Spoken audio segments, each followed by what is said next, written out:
Tripura Sekerkote new market কমপ্লেক্সটি বর্তমানে নেশাখোরদের দখলে।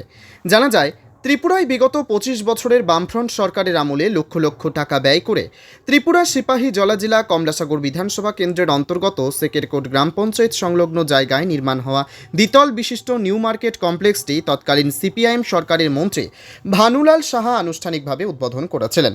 কিন্তু উদ্বোধনের পর থেকে আজ পর্যন্ত এই দ্বিতল বিশিষ্ট নিউ মার্কেট কমপ্লেক্সটি চালু হয়নি, যার ফলে আগের মতোই এখনও সবজি বিক্রেতারা রাস্তার পাশে সবজি বিক্রি করে তাদের পরিবারের লোকজনদের নিয়ে অনেক কষ্টে দিন যাপন করছেন। মাছ, মাংস এবং অন্যান্য বিক্রেতারা ও আগের মতোই এখনও পশ্চিম বাজারে ফুটপাথে বসে ব্যবসা করছেন। স্থানীয় এক গ্রামবাসী সংবাদ মাধ্যমকে জানিয়েছেন, সেকেরকোটে দ্বিতল বিশিষ্ট নিউ মার্কেট কমপ্লেক্সটি চালু হলে সকলের জন্যই ভালো হতো এবং মানুষজনের অনেক সুবিধে হতো, কিন্তু রাজনৈতিক টানাপোড়েনের কারণে এখনও পর্যন্ত এই নিউ মার্কেট কমপ্লেক্সটি চালু হয়নি। বর্তমানে সন্ধ্যা ঘনিয়ে আসতেই দ্বিতল বিশিষ্ট নিউ মার্কেট কমপ্লেক্সের ভেতরে নেশাখোররা নেশার রমরমা আসর বসায়।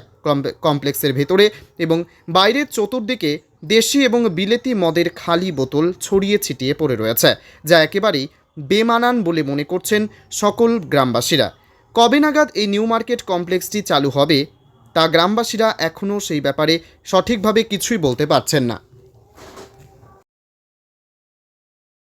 অনেক মারা প্রায় 10-12 বছর আগে আচ্ছা, এটা কি মার্কেট? মার্কেট করছি। আচ্ছা, তো এখন কি মানে প্রত্যেক বাজারে কি এখানে বাজার বসে? না, বসে না।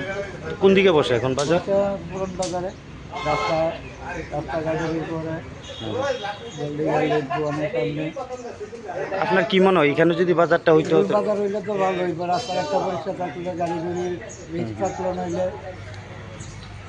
তাহলে এখানে বাজার বয় না কি লেখা, মানে কি কারণ? এটা হইল পার্টি লেভেলে, এটা হইল কংগ্রেসের বাজার,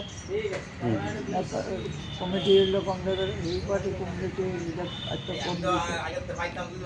আচ্ছা, রাজনৈতিক কারণে মানে এই বাজারটা হইতেছে না। এই বাজারটার নাম কি? New market. কোন এলাকার এটা? সেকেরকোট পঞ্চায়েত।